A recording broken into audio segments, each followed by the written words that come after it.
सत्य के प्रयोग अथवा आत्मकथा। लेखक मोहनदास करमचंद गांधी। दूसरा भाग। विषय बंबई में सभा। बहनोई के देहांत के दूसरे ही दिन मुझे बंबई की सभा के लिए जाना था। सार्वजनिक सभा के लिए भाषण की बात सोचने जितना समय मुझे मिला नहीं था। लंबे जागरण की थकावट मालूम हो रही थी। आवाज भारी हो गई थी। ईश्वर जैसे तैसे निभा लेगा, यह सोचता हुआ मैं बंबई पहुंचा। भाषण लिखने की बात तो मैंने सपने में भी नहीं सोची थी। सभा की तारीख से एक दिन पहले शाम को 5 बजे आज्ञानुसार मैं सर फिरोज शाह के दफ्तर में हाजिर हुआ। उन्होंने पूछा, गांधी, तुम्हारा भाषण तैयार है? मैंने डरते डरते उत्तर दिया, जी नहीं, मैंने तो जबानी ही बोलने की बात सोच रखी है। बंबई में यह नहीं चलेगा, यहाँ की रिपोर्टिंग खराब है। यदि सभा में हमें कुछ फायदा उठाना हो तो तुम्हारा भाषण लिखा हुआ ही होना चाहिए और वह रातों रात छप जाना चाहिए। भाषण रात ही में लिख सकोगे ना? मैं घबराया, पर मैंने लिखने का प्रयत्न करने की हामी भरी। बम्बई के सिंह बोले, तो मुंशी तुम्हारे पास भाषण लेने कब पहुंचे? मैंने उत्तर दिया, 11 बजे। सर फिरोज शाह ने अपने मुंशी को उस वक्त भाषण प्राप्त करके रातों रात छपा लेने का हुक्म दिया और मुझे विदा किया। दूसरे दिन मैं सभा में गया। वहां मैं यह अनुभव कर सका कि भाषण लिखने का आग्रह करने में कितनी बुद्धिमानी थी। फरामजी कावसजी इंस्टीट्यूट के हॉल में सभा थी। मैंने सुन रखा था कि जिस सभा में सर फिरोज शाह बोलने वाले हो, उस सभा में खड़े रहने की जगह नहीं मिलती। ऐसी सभाओं में विद्यार्थी समाज खास रस लेता था। ऐसी सभा का मेरा पहला अनुभव था। मुझे विश्वास हो गया कि मेरी आवाज कोई सुन न सकेगा। मैंने कांपते कांपते भाषण पढ़ना शुरू किया। सर फिरोज शाह मुझे प्रोत्साहित करते जाते थे। जरा और ऊंची आवाज से यो कहते जाते थे। मुझे कुछ ऐसा ख्याल है कि इस प्रोत्साहन से मेरी आवाज और धीमी पड़ती जाती थी। पुराने मित्र केशवराव देशपांडे मेरी मदद को बढ़े। मैंने भाषण उनके हाथ में दिया। उनकी आवाज तो अच्छी थी, पर श्रोतागण क्यों सुनने लगे? वाच्छा वाच्छा की पुकार से हॉल गूंज रहा था। वाच्छा उठे। उन्होंने देशपांडे के हाथ से कागज ले लिया और मेरा काम बन गया। सभा में तुरंत शांति छा गई और अता से इति तक सभा ने भाषण सुना। प्रथा के अनुसार जहाँ जरूरी था वहाँ शेम शेम की तालियों की आवाज भी होती रही। मुझे खुशी हुई।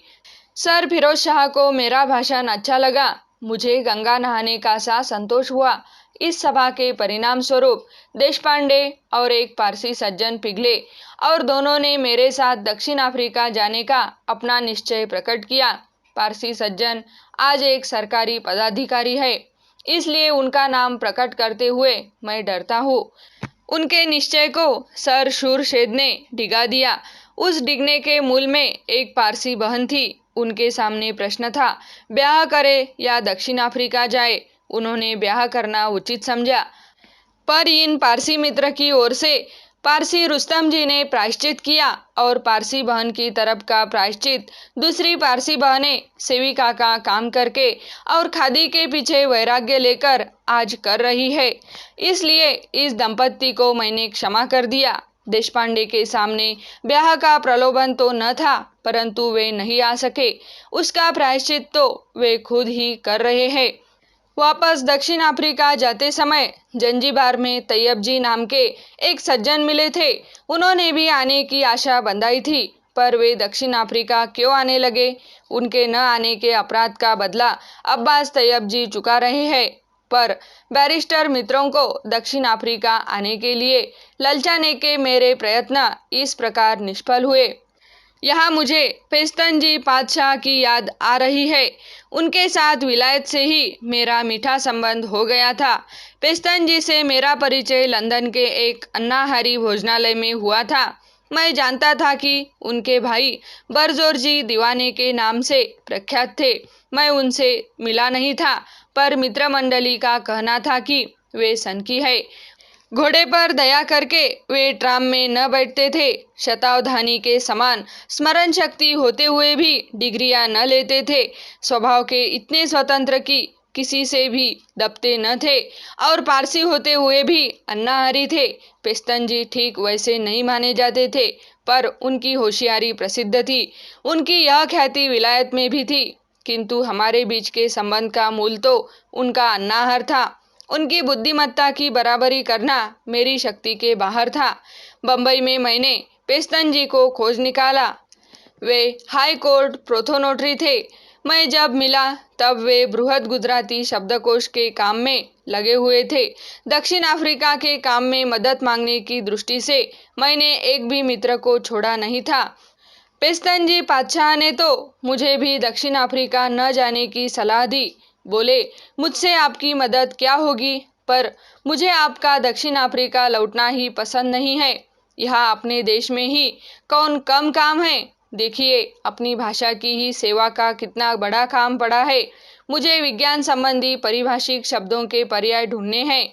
यह तो एक ही क्षेत्र है। देश की गरीबी का विचार कीजिए। दक्षिण अफ्रीका में हमारे भाई कष्ट में अवश्य है, पर उसमें आपके जैसे आदमी का खप जाना मैं सहन नहीं कर सकता। यदि हम यहाँ अपने हाथ में राज सत्ता ले ले तो वहाँ उनकी मदद अपने आप हो जाएगी। आपको तो मैं समझा नहीं सकता, पर आपके जैसे दूसरे सेवकों को आपके साथ कराने में मैं भी मदद नहीं करूँगा। ये वचन मुझे अच्छे न लगे, पर पेस्तन जी बादशाह के प्रति मेरा आदर बढ़ गया। उनका देश प्रेम और भाषा प्रेम देखकर मैं मुग्ध हो गया। इस प्रसंग से हमारे बीच की प्रेम गांठ अधिक पक्की हो गई। मैं उनके दृष्टिकोण को अच्छी तरह से समझ गया, पर मुझे लगा कि दक्षिण अफ्रीका का काम छोड़ने के बदले उनकी दृष्टि भी मुझे उसमें अधिक जोर से लगे रहना चाहिए। देशभक्त को देश सेवा के एक भी अंग की यथासंभव उपेक्षा नहीं करनी चाहिए, और मेरे लिए तो गीता का यह श्लोक तैयार ही था। श्रेयान् स्वधर्मो विगुणः परधर्मात् स्वनुष्ठितात् स्वधर्मे निधनं श्रेयं परधर्मो भयावह। गीता अध्याय 3 श्लोक 35। ऊंचे परधर्म से नीचा स्वधर्म अच्छा है। स्वधर्म में मौत भी अच्छी है, परधर्म भयावह है। समाप्त। यह प्रयास अच्छा लगे तो चैनल को सब्सक्राइब, लाइक और शेयर करें। धन्यवाद।